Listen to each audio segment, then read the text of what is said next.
Hello everyone, here in this video we are going to discuss how to install Brave browser on a Chromebook. So with that being said, let's get started.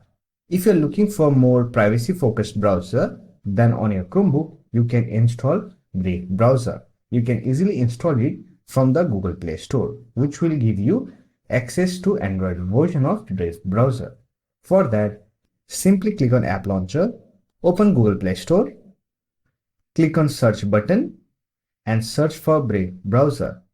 Select it from the search result, then click on Install and wait for the installation process to complete.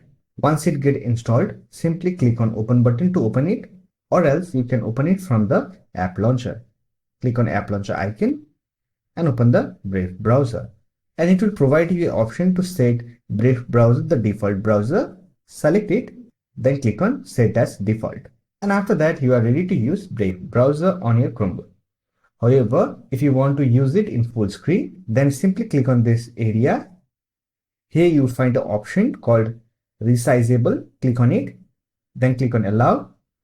Now you will be able to use the application in full screen mode.